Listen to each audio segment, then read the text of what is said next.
Slugs. Welcome to the Diablo Podcast. We are online at diablopodcast.com, and this is a production of the unofficial Diablo 3 site. This week, we have two shows, actually. This is the first of them. This one is all about BlizzCon. I speak with three guests, three site readers who have been able to attend the last 2 or 3 or even 4 BlizzCons, and they tell us all about what it's like to hit the show, what kind of stuff there is to see, how bad the food is, about the Blizzard people they've met behind the scenes, and all kinds of cool stuff. Before then, you can hear a little bit of me and the Rushter talking about his times attending WWI events and spoiling the entire surprise of Diablo 3, much to the chagrin of Blizzard. There wasn't really any news worth commenting on last week, just the news about the actual date for the conference call, the Activision Blizzard quarterly report conference call, which we knew was going to happen in early May, and now we know a date that's going to happen in early May. But that's, okay, we just discussed it. So, getting right to the content. All about BlizzCon this week, and we're going to have 2 shows next week as well, covering the PVM and the PvP demos, with lots and lots of hands-on comments from our 3 guests, all of whom were able to play the demos quite a bit at the last few BlizzCons. So, listen to Paul and me a little bit, and then all the interviews. And we'll be back with another show on Thursday, and then 2 next week covering all the demo goodies. And enjoy.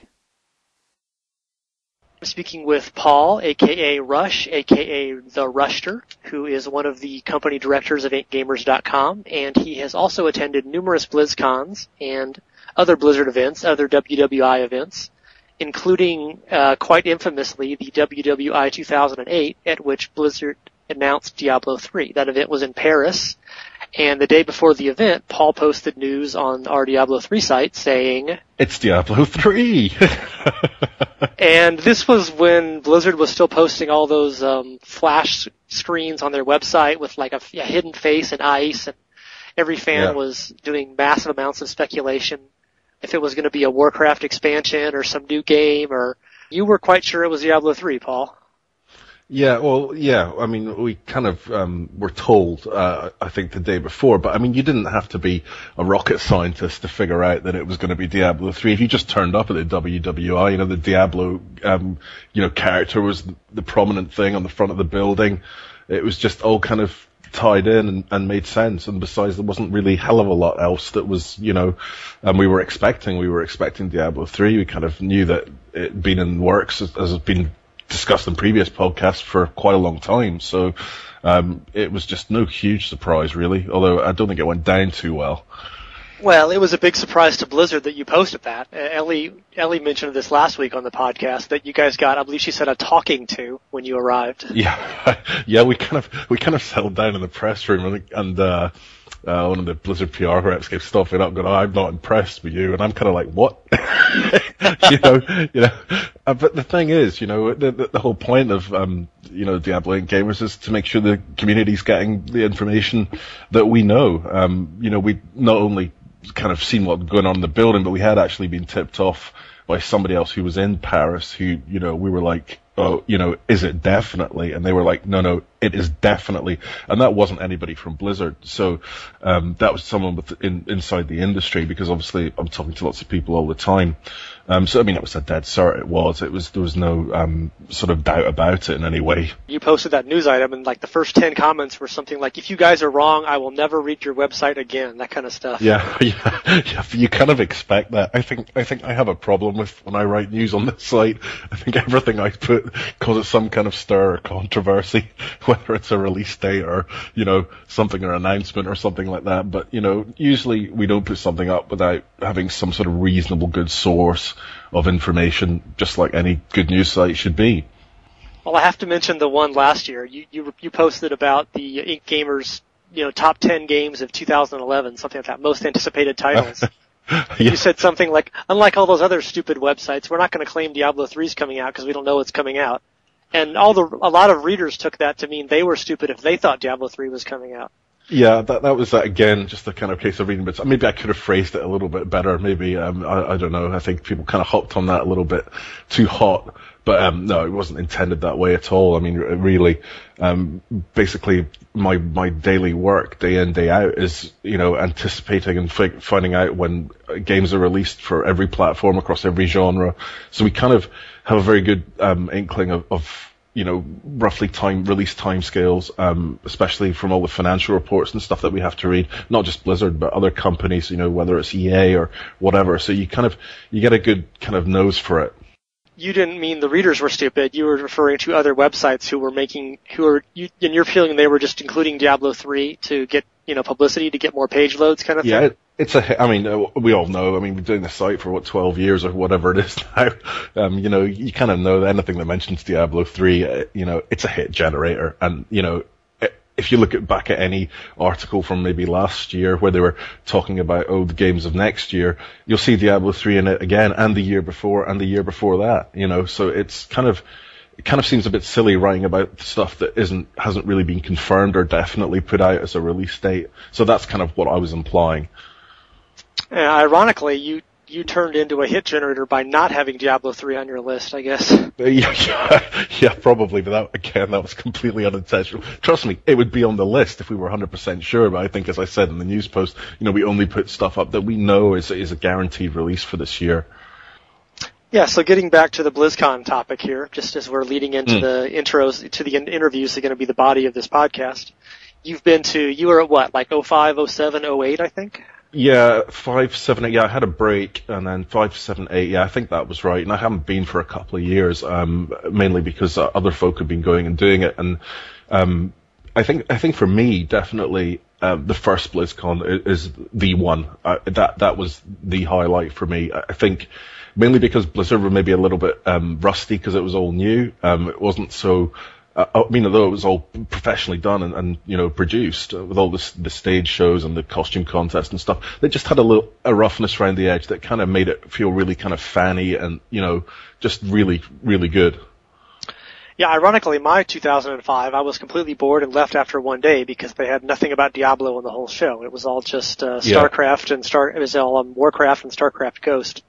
Yeah. I mean, if you weren't a Diablo fan, I wasn't much caught really. But again, I think I said in the podcast last week, when you're there covering the event, you do tend to miss a lot. I think in the second year that I went, I didn't even get to go to the sort of end of show contest and stuff like that because I was just so busy. In fact, I think I was sitting with you in the press room. I can't even remember.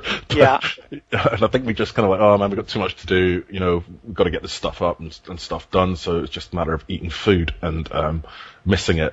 But I think the first one is definitely, for me, was the best. It was the most fun. I think the fans were really up for it because it was, all new for them, and it was the first time that they managed to sort of get involved with the whole Blizzard, beast that Blizzard is just now, So yeah, the first one was cool for me, and I did like the WWI, but it had a very different vibe from the BlizzCon shows that I'd been to. It definitely had a different feel. Were you at the WWI, I think it was in 2007 when they announced StarCraft in Korea? No, but actually Jeff, who writes on IncGamers, he went over. We got asked to go, and Jeff went because he's based in LA, so he flew over from LA. It's a lot quicker than go from the UK. So, and he just said it was insane. He said he'd never experienced anything like it. It was just absolutely nuts. And he was only there for 2 days, and he was just freaked out by the whole experience. He's never seen anything like it. Just the fanaticism of the fans, or? Oh, yeah, just not because of the pro gaming stuff, and the crowd were just mad for it, more so than you see in the BlizzCons, that, whether it's more, US or European, WWI, even more so. So the WWI in Paris in 2008 wasn't just a press event. They had lots of general admission tickets. Oh, yeah. It was BlizzCon in Europe. That's effectively what it is. And that's why when you see now, when you go, when Blizzard announced BlizzCon every year, everyone's like up in arms in the forums going, when's it coming to Europe? Come on, man. It's always in LA, So I think people would like to see it come back this side of the pond. Yeah, it's surprising. They haven't done one. I guess the 2008, but that's 3 years ago. The WWI kind of seems to always, it's kind of like the poor cousin, it's kind of like, BlizzCon itself now, the main show, because we'll call it the main show, they put so much time and effort and finances into it that, it's probably a bit of a logistical nightmare to try and do one this side of the pond, but also in the WWI, they didn't have all the developers from the US team over at the WWI. They had key players, but whereas, as Blizzard said themselves, in the US one, the guys are just down the road, so everybody can get along to it. Yeah, it's odd how little they've done. I mean, we always see these conventions come up, and there's always fans hoping that Diablo 3 will be playable at them, but it's really very seldom playable. I mean, it was at the G-Star convention in Korea back in November, and then there's various events in London and England, and there's ones in Norway, and like the big event in Germany now is the Gamescom, which is when is that? Like that's like August or so every year. Yeah, I'd be surprised if they didn't do Gamescom this year. I think that's probably going to be their showing over here this time round.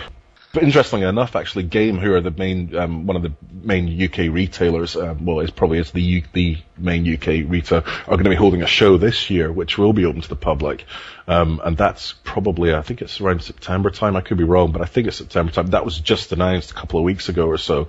So there will be the opportunity there for all sorts of titles, and who knows, Blizzard may turn up at that. If the beta's getting close for Diablo 3, they're going to want to get as much publicity as they can for it.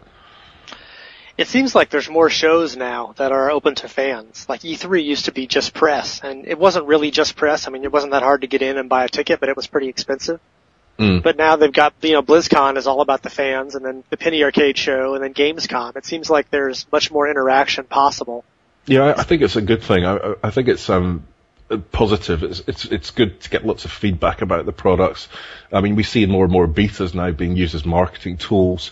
And, I guess the Diablo beta itself could be viewed as a marketing tool. I mean, it's promotion. So do you have any thoughts about BlizzCon 2011?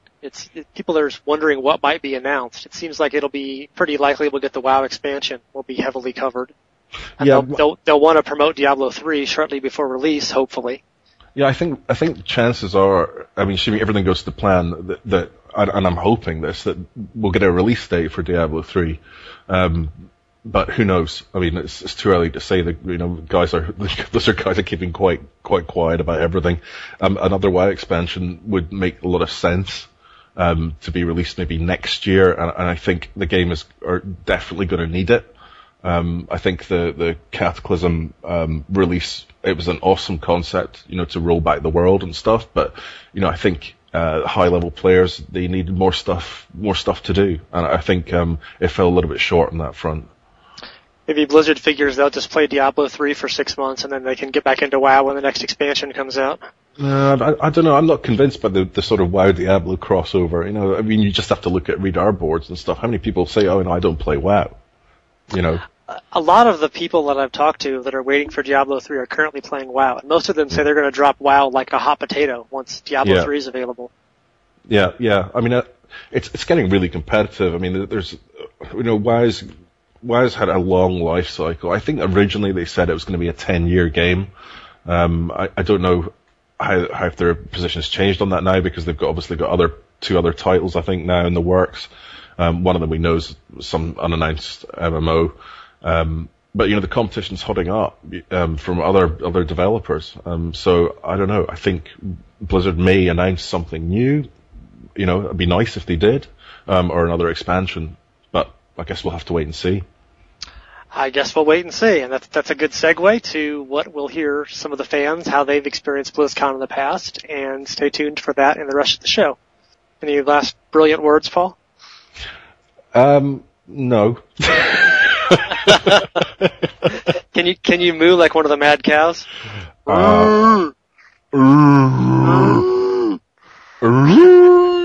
It was better when Ellie and I were.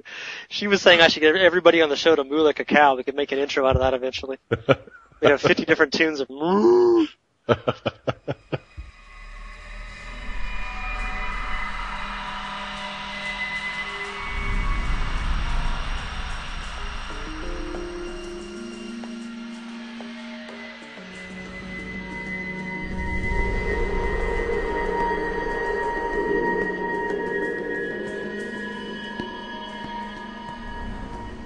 Hi, this is Flux. I'm talking with Exile. you're a regular poster on the Diablo site, and you've been a big fan of Diablo 3 for a long time. Yeah, I've been following you guys back when you were DiabloII.net. You and Ellie were kind enough to host my guild a long time ago, and I've been following you guys for about 13 years now. And you were obviously a big Diablo 2 fan. A huge Diablo 2 fan, yes. And so, and as soon as Diablo 3 was finally announced, you were like, yes, yes, yes, want? Yeah, I was actually about to attend a wedding in Idaho, and I was on a 56K dial-up at that, I guess, motel. And seeing that slowly drop down the announcement, it was very exciting. So the moment I got to broadband, I was like foaming at the mouth the whole day, waiting to find out more about the game. So if you cast your memories back to 2009, I guess it was August that year, and you live up in the Bay Area in Northern California, right? Yes, I do. I live out here in Noe Valley in San Francisco. So did you drive to Blizzcon or did you fly that year? Yeah, so we had back then he was Dalmar, but my old guildie, his name is Bailcloth now. We'll just refer to him as that. He and I were able to get tickets, and we planned accordingly. We took our Thursday off from our respective jobs, and we did a road trip from San Francisco down to Anaheim, which took about, I think, it was about 8 hours, and then we hit traffic on the last tail of it, as, LA often does around, 5 p.m. And so you just stayed in a hotel somewhere in the Anaheim area, one of those Disneyland special kind of places? Yeah, and it was pretty clear that almost everyone in that hotel was there for BlizzCon, because they all had the name tags everywhere we went. Pick up your goodie bag the day before? Yes. What was really kind of funny about that is Bailcloth and myself, we forgot our printouts. So we realized that about 2 hours into our road trip, so we're feeling pretty stupid. We roll into the hotel, and they do have a place to print out everything. So we go in and we do that, and we're walking out, and by the time we're about to cross the street, we come across, I guess, this couple, and they were like, hey, you guys are obviously going to BlizzCon, yes? And we're like, yeah, and like, you're going to go get your swag bag, and yes. And they said, well, the best thing you can do right now is to not bring your printouts and just go to the line where you forgot the printouts. And we're like, okay, that seems a little weird. But sure enough, we get there, and the line to get your swag bag and your ID just went around the block. It just went forever, and we were just dumbfounded. And then we went ahead and saw this other little line, and so we put our printouts in our pockets and went up there and said, hey, so I guess we forgot to print these out. And sure enough, the guy said, okay, well, here you go. And so we went to this tiny little line, and we were out in about 15 minutes with our swag bags and our passes. On that note, this did not happen again in 2010. We kind of just, we just put our passes in our pockets, and then we went and kind of checked out the line first. And sure enough, they've figured out ways to kind of stop that. Typical of Blizzard. People hack them and they figure out ways to stop the hacks. So they patched the line hack in 2010. They certainly did, yeah. I felt a little bad about that, but oh man, the line was just so long. So did you spread it all across your hotel bed and then take pictures of it like most people do? Yes, I did. Yes, I did. That's like a ritual of BlizzCon. It's really the only logical step after you open up everything. So I had my noob, and I basically decorated him with my name tag and all of my. I mean, there's actually surprisingly a whole lot of advertisements in it, but they were still pretty cool, and just made a little shrine. Bailcloth had his on his side of the room, and I had mine, and then that was pretty much it. So then the morning of the show is Friday morning always, and the doors usually open at 10, I believe. Yes. But there's the line of all lines outside the convention center before that wraps around the whole building usually. Everybody waiting to get in. Yes. So kind of fun though, because you're kind of in line. You can like talk to people, and you see cosplayers walking by and stuff. Yeah. There was a couple. So actually, we decided, Bailcloth and I thought we were going to be proactive and go head to that line at about 9 a.m., only to find out that the line wrapped around the building once. Side note, for 2010, we showed up at 8 a.m., and it was still an insanely insanely long line. So it's 25,000 people or something, and it's not like the line's like 5 people wide. I mean, it's not like a single file line. Yeah. And this is a big building. For people who haven't seen it, I mean, it's a convention center. You know, it's like 10 movie theaters in a big square almost in size. Mm-hmm. Yeah, so I'd say it's at least a mile around the building, wouldn't you say, perimeter-wise? Maybe more. Easy. And then they have the back parking lot where they do basically a zigzag snake all the way, and then once that's done, they wrap it around, and then they continue going down the block. It's actually pretty quick getting inside, though. I mean, you're inside by like 10:15, unless you're just in the very back of it. Oh yeah. Once it moved, there was a roaring cheer from everybody, and it was just a simple walk, and it was really quick, and you were in. And then the first thing that you want to do is go straight to these ceremonies. Well, I guess that depends. If you want to get your Diablo 3 fix with absolutely no line, you go straight to Diablo 3. But if they don't announce, like that year they announced the monk, so you would just be playing the barbarian, the witch doctor, and the wizard before, and then once they announce it, then I guess they flip a switch or something, and then suddenly it's a playable class. But really the idea is to get to the ceremony area and get a good spot. So when we entered the hall, we were just shocked. It was just incredible. This huge place. It was dark, lights going everywhere, giant monuments, giant Rainer, everything. It was just everything that I wanted to see. And so we kind of spent some time walking around and not enough time getting seats. So when we realized that we were going to miss the opening ceremonies, we were, I wouldn't say all the way in the back, but pretty far back there. I remember I was looking at a screen to see Chris Metzen get on stage, and then I remember trying to actually look at him with just my standing on a chair and looking at him. Yeah, no way. You're like half a mile away. Yeah, it was an ant. It was an ant on a podium, so I just kind of stuck to the screen that was near me. But they have good audio, and they have big video screens, so... Oh, yeah, it was... Even from the back row, you can still see it. Oh, yeah, I was very impressed. I mean, I think my one expectation in 2009 that wasn't met was getting a beta key or some sort of mysterious sequence of numbers in my swag bag. That was a real big disappointment for me because before that, I mean, people were getting beta keys for, mysterious upcoming Blizzard projects. So before you entered, the night before, you have the program schedule in your goodie bag. Had you planned out stuff? We want to see this panel at 2:30 and this panel at 5, and we're going to do gameplay now, or were you just kind of freelancing it? Yeah, we really did map out everything. Putting that little schedule in there is a really great move by Blizzard, obviously, so we know what's going on.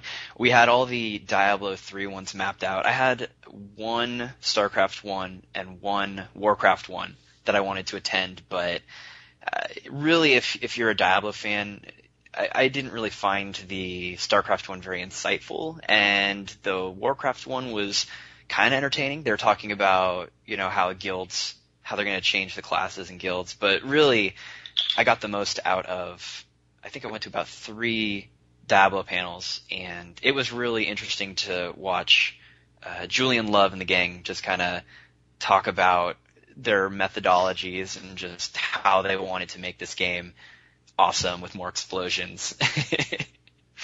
And so when you weren't at panels, you were basically just in the Diablo 3 demo area?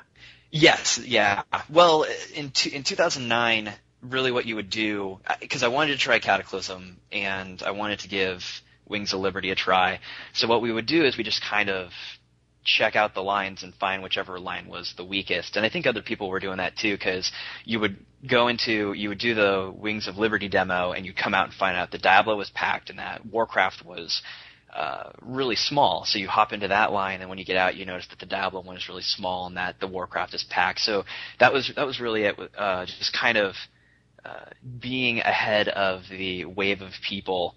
And by doing that, you eventually, it's probably the path of least resistance, really, to trying everything, because at some points to try Diablo 3, it was just completely futile. There was the line would wrap around twice, and then it would just kind of dangle off on a tail towards the doors, and it's like, this is probably a 2-hour wait. We should just go do something else for a little while. And then we'd come back and it would, be almost to where they have the original line. So I'm like, okay, this is about half an hour wait. And so we would get in and do that. And it's a big area. I mean, we'll put the map up on the DiabloPodcast.com page. People can look at the map, but you don't get the sense of how large it is just from looking at the picture. I mean, you got to walk a distance to get from one demo area to the other. Yeah, you're right. And you can't really see that. They have it like divided into like 3 or 4 sections with big curtains and stuff, and it's very dark in there. It's another thing you notice about BlizzCon. Yeah, which was so actually you have to do a lot of walking to get to see what the line is like. Yeah, it was actually really nice that it was cool and dark in there, because being out in the sun in that line in August, I burned pretty easy. So I could tell that I was getting sunburned. Yeah, I think burning in the sun is a pretty common affliction for BlizzCon attendees. Back to your original question, yeah, the halls, I should say, are just massive. You don't really understand. And they actually have the dimensions on there. They have a map of the arena. I had a little flip cam last year, and I was sneaking some videos of Diablo 3 while I was in line and such. And I thought about just starting the camera at one end of the arena and just walking, just doing it in real time. And just, of course, it would be a horrible video to watch because it's so dark. You would just see the lights of the various displays and people going by. But I mean, I'd say it would take you at least, maybe 3 or 4 minutes to walk from one end to the other? At least, yeah, I would agree to that. Yeah, and that's kind of the impressive thing. This place is massive, but it's packed. You can't really go in a straight line. You're constantly weaving and bobbing out of people, which is it's just incredible how many fans Blizzard has that actually show up to this every year. And speaking of the fans, what kind of vibe did you get from the crowd and from the people there? It seemed very friendly to me usually, and people are, in kind of a good mood. Yeah, they were pretty friendly. We met some really nice people. We met a couple from Florida in the line. It was really funny because she showed up as a wizard. Also, disclaimer about BlizzCon, I would say it's probably about 60% WoW fans. And then it's probably at least yeah, about 60% WoW, and then I would say 20% StarCraft, 20% Diablo. So when we were in line with this girl, she was getting pretty upset with people because they're like, "Oh, what are you supposed to be, Jaina Proudmoore? Like, what? Who are you?" And she's like, "No, I'm the wizard from Diablo." And people are like, "Oh, okay."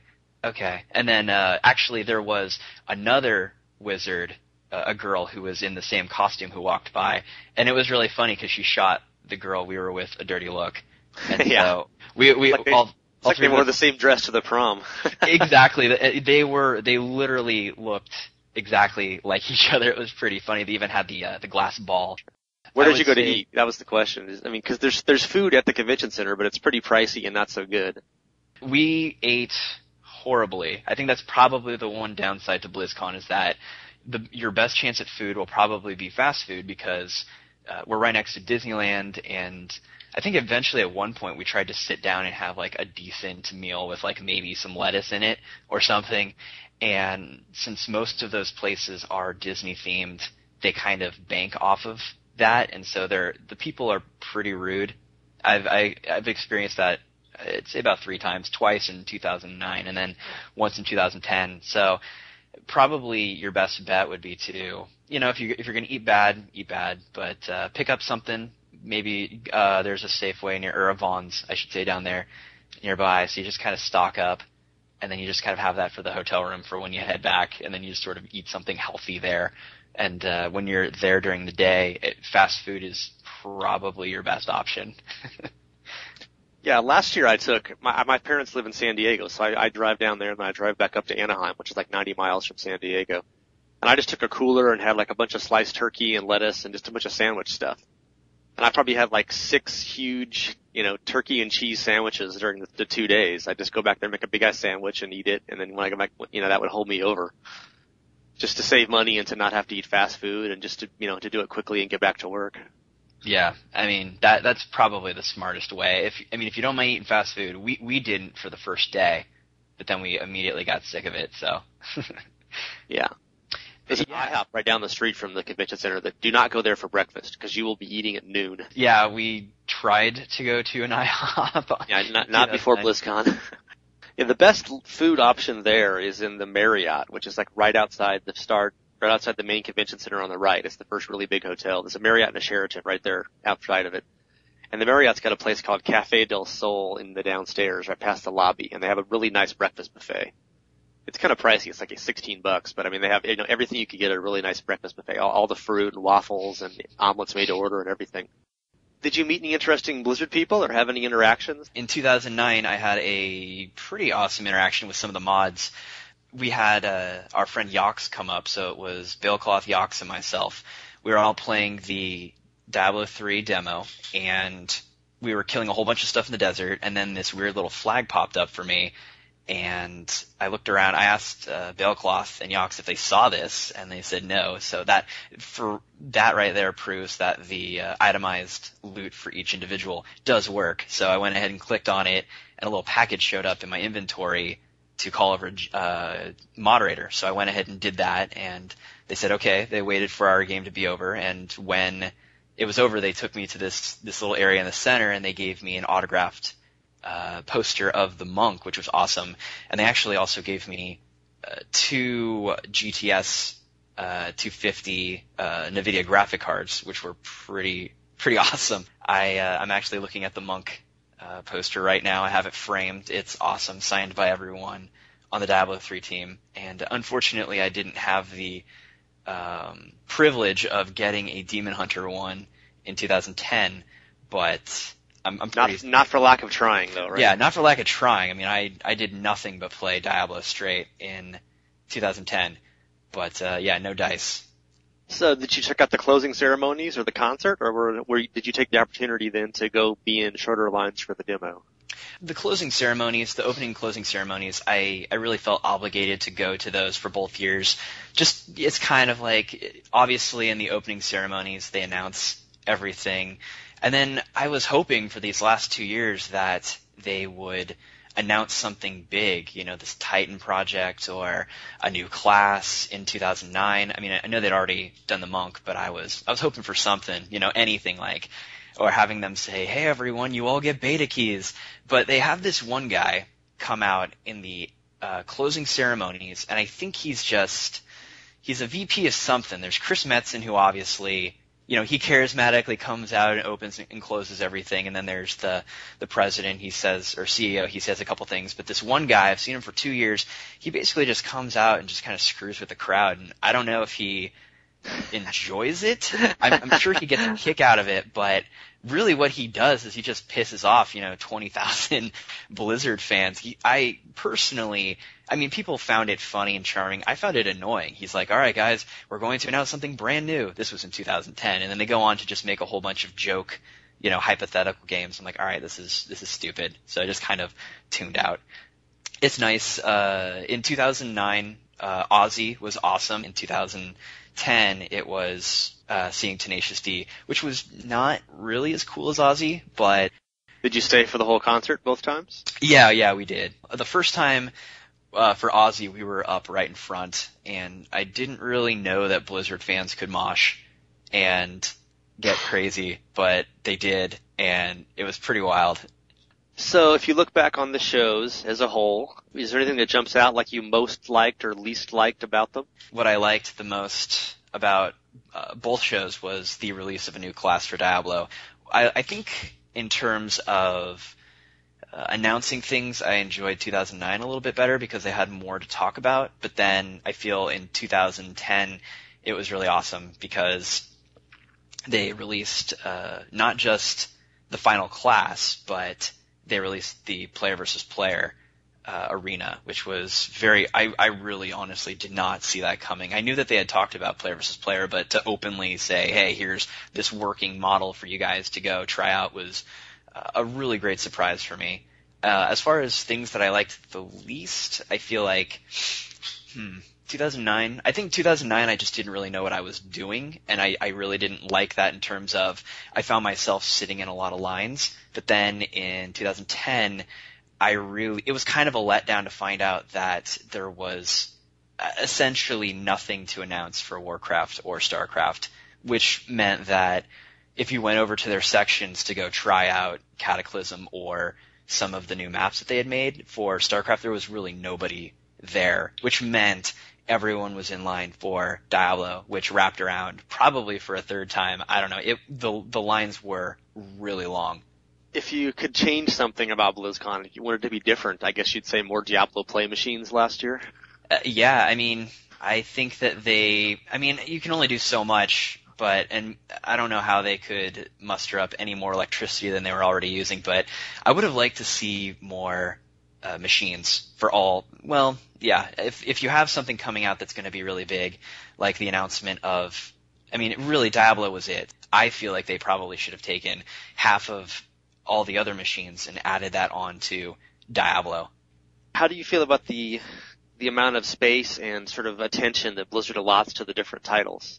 Last year there were only 2 Diablo panels plus the Q&A, which is hit or miss. As a Diablo community member, I found it a little lacking in Diablo coverage the last 3 years, really.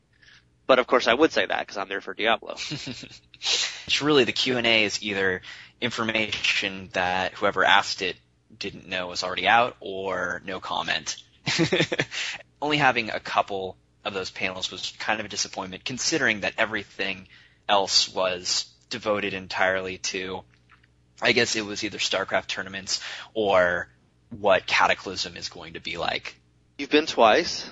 Are you planning on going again this year in 2011? I wanted to, but Bailcloth he's actually getting married this year, and I think Jenny planned it perfectly. That's his fiancée. They agreed on October 21st. I forget which one it is, but I know that it lands right on the Saturday of BlizzCon, so the conversation is just sort of dead. I'll probably order the DirecTV feed of BlizzCon and then record it or something like that. I'm still curious. I still want to see what's going on. But, yeah, not this year, maybe next year, and hopefully the price will stay below $200. If you didn't have the wedding, you would be planning on going this year, though? Yeah, that was kind of a conversation Animus, Bailcloth, and myself are all kind of having. We're trying to figure out what there would be to announce. And, that's really kind of the exciting thing. They keep Titan. The word Titan keeps coming up frequently lately. Yeah. And, we're right on the verge of a Diablo 3 beta something. So whether I would much rather they announce it during the summer, but then you almost kind of figure Diablo, they don't really have much left to announce. There would probably be Heart of the Swarm for StarCraft. They would probably announce and show that, and then maybe announce a new expansion for Warcraft, maybe. So you have to kind of guess and really figure what there is to announce, because I just assumed that they were going to announce this Titan project, or maybe some sort of, announce the Heart of the Swarm, and what we got was just literally Diablo. And that was it. So the opening ceremonies in 2010 were kind of a bust in that respect, because I was expecting a little bit more. But going back to the original question, to anyone listening, I would suggest that before they purchase the tickets, think about what it is that could most likely be announced and make your decision from there. I'm actually not really thinking about BlizzCon this year. I'm really hoping that Diablo 3 will be in beta by that point. And if it's in beta, what's the point in going to BlizzCon? They've said they're going to announce all the major systems and features before the beta starts. Yeah. I guess because otherwise you'd see them in the beta. We would get these partial reports about the auction house or whatever else they're going to put in, and they want to announce them properly. And if we're in the beta, they don't have NDAs on their betas anymore. At least they haven't the last couple, and they've said they're not going to have them in the future. So you'll be getting tons and tons of Diablo info coming out anyway. I hadn't really thought about it in the terms that you're saying, in terms of the new announcements, because we're not really going to get any announcements for Diablo 3 this year, except for maybe a release date if they say it's going to come out in December or something. They will have probably a ton of coverage of it in panels, and they'll have tons of gameplay machines, much like they did with StarCraft last year, or the year before, where it was really heavily promoted because the game was about to come out. But then I think 2012 should be, assuming they do it in October or something. That'll be, if that's 9 or 10 months after Diablo 3 is released, that would be prime time to announce the expansion. The new character in the expansion and some new features, and plus that, that would be the really big one to go to if you're looking for new Diablo 3 news. Of course, we're projecting, 2 years from now almost, so who knows. I think 2009 for me was awesome in terms of announcements because they had something to announce for every one of their stories. So that for me was really great. So 2010 was kind of a bust in that respect. I don't really know. It's really hard to predict, especially for Diablo fans, what there would be this year. But looking ahead, 2012 would probably be pretty incredible. And they have said they really don't think they're going to announce Titan this year. They said that last year at BlizzCon. They said they had no plans to announce, which means you'd think in 2012, we would get some first look at that, unless they're, with the way they take time to develop games, who knows. But yeah, could be for some future BlizzCon excitements.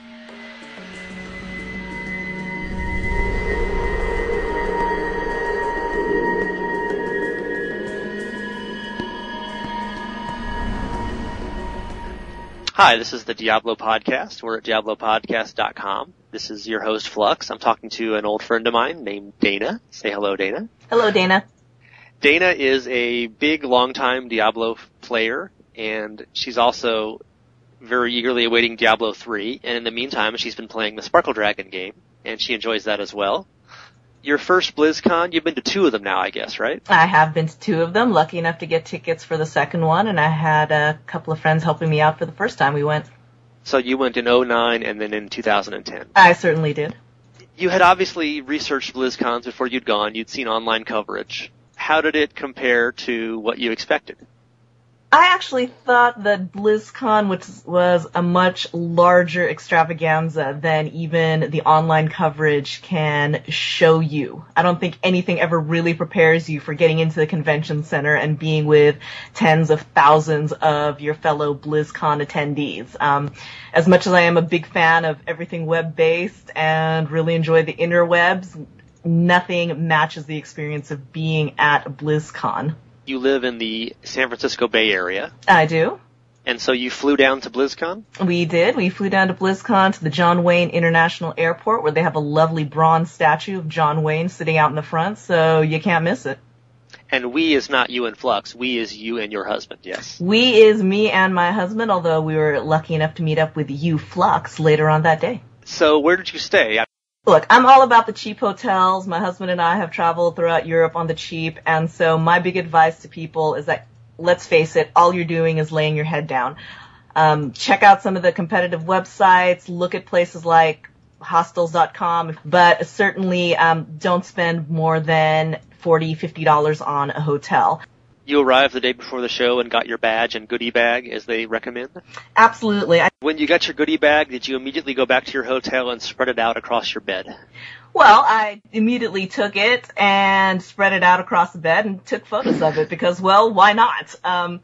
What you also have to actually be kind of aware of are how can I put this? The folks who are willing to come up to you and ask you if you'd be willing to sell your loot card, for example. On the day of when you pick up your loot bag and your badge, as well as the day that you're standing in line to actually get into BlizzCon, there are going to be any number of people who are willing to pay upwards of $50, $75 to $100 for the infamous BlizzCon loot card that's located inside your bag. A couple of hours after doors open, check it out on eBay. You'll immediately see those cards being sold for $100, $200, $300. So keep an eye out for those folks, and if you're not that interested in your loot card, we might consider selling it. And that's the last couple of years when there hasn't even been a beta giveaway in it. People want the in-game pets, they want the bragging rights of having the little critters in the game, and they want to be able to say that they have collected said rare animal or whatever other interesting giveaway they're doing that particular year, and so it's a big business. Before the show, you had researched BlizzCon? I think the first year, we were certainly much more focused on making sure that we saw everything. We didn't know how long the lines were going to be for gameplay, etc., and we certainly wanted to sit down and have a chance to hear what the developers had to say. So the first year we were there, I had a schedule, I had things circled on my map, I had an idea of where we wanted to go. The second year, we were a little more relaxed about it, focused more on the Diablo and the World of Warcraft panels, and just kind of wandered around in and out of the convention center when it suited us. Was your first goal opening ceremonies? Well, the first year we went, I think the goal was kind of opening ceremonies just because I hadn't been to one. So I was curious about how majestic it was going to be. Second year, straight for the Diablo gameplay machines. I wanted a chance to play. I was really excited about it.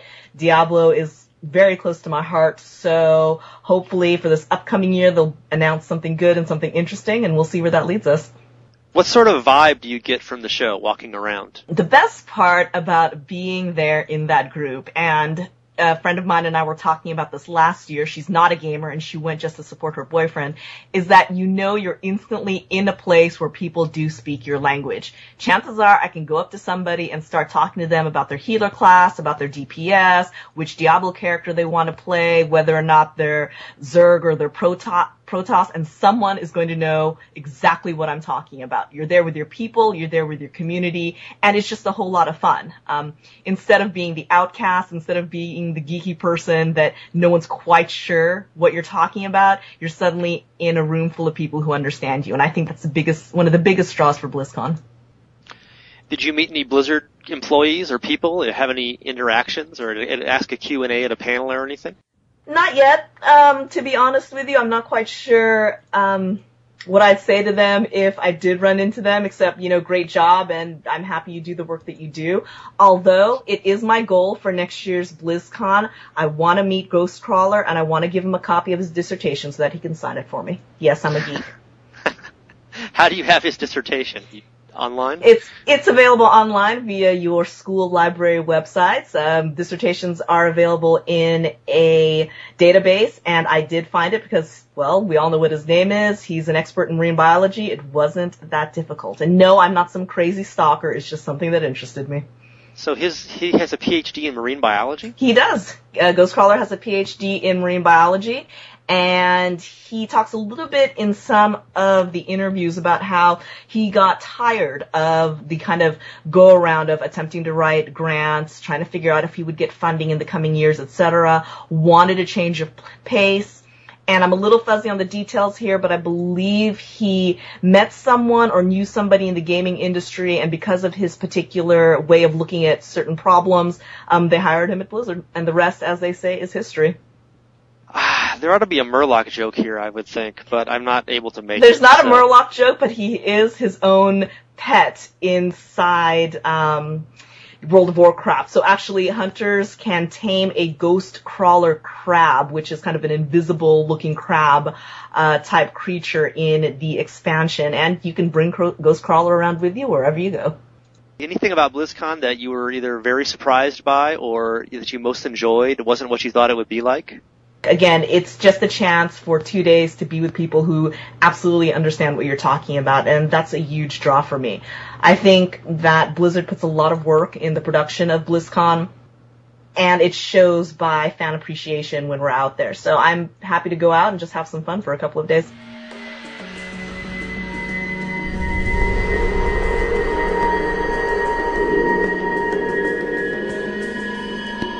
My guest on this part of the podcast is Nineball. Hey, how's it going? How many BlizzCons have you attended? I have been able to attend the last 4, fortunately. You are in Florida. That's correct, South Florida.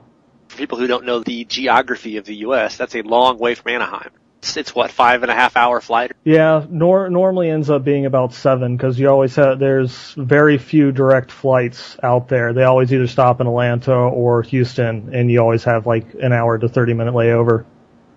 So it's a big trip for you. I mean, it's an expensive plane ticket, and you've got to stay in a hotel, and you're flying out. You're going with your wife, I guess?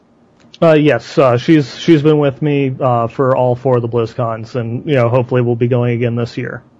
And is she a big gaming fan, or does she just tag along to be wifely? She is into games just a little. She's mainly a really big, Nintendo fanatic, so Smash Brothers, all the Mario games and such. The only one that kind of gets out of that genre is she probably is better at Diablo 2 than I am. She's one of the fastest clickers. We put her into bail games, and she will get everything. It's ridiculous. You go to BlizzCon, I'm guessing you stay for more than just the 2 days. The first few years, we just did the Thursday, get in the night before, and then leave Sunday the night after. last year we actually started making more of a trip into it because we had, a lot of our friends had started coming out. We did like a communal ticket pull. Whoever manages to get the tickets when they go to purchase, which I guess is actually a really good strategy for anybody listening, is get as many people as you can that would have enough money to buy tickets for everybody in the pool, up to 5 people, and just whoever gets into the queue first and actually gets the tickets can then buy tickets for everybody. So that way it greatly increases your chances of actually getting the tickets when they, always sell out. Your first Blizzcon was 2007. Obviously, you weren't going for Diablo 3 because that did not officially exist until 2008. And you were a World of Warcraft fan, I guess? Yes, big World of Warcraft fan. Going out there and didn't really have any. Well, it was funny. You had a whole bunch of expectations because this is going to be in the world, but you don't have any expectations of what's actually going to be. This is back before a lot of the big World of Warcraft sites were as popular as they are today, or had the connections to get the inside scoop before things happen and such. So you're just kind of going out there, and there's rumors, there might be an expansion, but nothing's solid. No one actually knows what's going to be going on out there. And so the first night, me and my wife were just walking around outside, going through, looking at the paintings and all the posters and stuff on the outside of the convention center. That was kind of cool, just kind of speculating, what's going to go on in there. And then WoW was released in late 2004, and this was like mid to late 2007. So there'd already been one expansion pack, right? So was the big deal of the show was the second WoW expansion? The big announcement at the convention, of course, was the Wrath of the Lich King. And just walking into the convention center, not expecting it, and you just see all the posters, for the expansion just sitting there, and it was just like the huge oh my god moment. So your first BlizzCon, you were there with your wife. Did you meet other friends there, people you knew from World of Warcraft? That year, no. And no one else that I knew on my particular server that I was playing at managed to get to go. So, but the last 2 years, you have known other people? Yeah, the last 2 years we started doing the pull thing. It was me and a couple of my friends. So yes. Just casting your memory back to your first show, you'd walked around the convention center, you said, and you'd seen the posters for the expansion for Warcraft and such. But once you finally got inside the morning of the show, was it just like, wow, you walk into, at first you're just kind of in the auditorium out there in the atrium. Mm-hmm. And it's lots of windows and bright sun, and there's lots of people at little tables all behind these doors into the darkness. And then you walk into the darkness, and you're just in this aircraft hangar with posters everywhere on the walls, these huge overhead banners, and it's very dark, and there's lights everywhere, and you hear like cool music. Walking into the convention and then heading over to the hall where they were going to be doing the opening ceremony, and then just looking around, and you see like the whole left-hand side was just nothing but Wrath of the Lich King. It was like, oh my god, this is actually happening. They're announcing an expansion. It's like, oh my god, oh my god, oh my god. As you're having to walk, over towards the stage while looking back behind you, it's like, it was just amazing. Do you go for the opening ceremonies usually, or do you go right for gameplay demos? Every year, yeah, I've actually gone through to do the opening ceremony, except for 2008, which I went straight to the store. Because the lines for the store are probably some of the longest lines that you'll get there. Have you been to other big conventions, other gaming conventions? I mean, to compare how it feels versus BlizzCon? No, we used to regularly go to Otakon, which was a really big anime convention in Baltimore. Because my fiance, she's really big into cosplaying. If you type in Gara cosplay on Google, you will see her image. I can hear her shouting in the background. So we would go to the big anime convention out there in Baltimore, as well as just this last year we went to the Star Wars Celebration 5 in Orlando, the huge official LucasArts Star Wars convention. Compared to BlizzCon, just in terms of size and people and excitement level. And Otakon never felt quite as big as the BlizzCons these past couple of years, but it's also like a larger area in the convention center. It's almost spread out like compartments, as opposed to just being like BlizzCon, where it's just one huge hall set up with a couple different walls, but it's essentially just one giant room. Star Wars Celebration 5, I believe, was 30 or 40,000 people. It was huge, but it was also something similar it was, just kind of in one gigantic area, and then they had a whole bunch of all the panels happened in the little side rooms up on the second floor. So on your overall take of BlizzCon, I mean, you enjoy it? Obviously, you've been to 4 of them. You enjoy it? Oh, no, I hate it. Yeah, Absolutely. You hated torture. Yeah. That's why you spend thousands of dollars to travel across the world. Oh, yeah, certainly. You must have worked out a system by now for BlizzCon. Do you get your schedule the day ahead of time and circle the panels you want to attend and when you're going to be at playtime? So they normally always publish the schedule a few weeks prior to the actual convention itself, and you can kind of plan out some of the things there, based on that. Sometimes the panels will be a little bit misleading because they don't want to, go through and say that, well, we're announcing something new, and this is the new panel for this new expansion or this new game that we're announcing or what have you. Will you go again? You've obviously been to 4 straight. Are you planning to continue to attend every BlizzCon? Yeah, it's one of those things that now it's kind of become kind of like a yearly vacation for us. And have you met any Blizzard people behind the scenes? That's actually a funny story. It's probably one of my bigger disappointments at BlizzCon last year. Is I actually got to see Chris Metzen. It was the Thursday before. I was going outside to pick up the tickets, and the line was atrociously long. This was probably around like 6 o'clock in the evening, 6 or 7 o'clock. And so it's, whatever. I'll come back in a few hours once the line dies down. I'm not going to stand in line for 2 hours to pick up my tickets, the day before when I could just relax in the hotel room. And so I'm heading back into the hotel room. And as I'm walking by, I was staying at the Hilton last year. And as I'm walking by like the concierge booth, I noticed this guy that's standing there talking to one of the attendants, and it's like from behind, it's like that guy looks kind of familiar. And so I go and walk up to the elevator to go up, which if you stay at the Hilton or ever visit friends at the Hilton, the elevator is probably one of the longer lines that you will ever have to experience. So I'm standing there waiting for the elevator, and then the guy at the concierge booth turns around to walks over to the elevator, and it's like, holy shit, that's Chris Metzen. And, it's just one of those things that it comes up, walks, and stands like right next to me.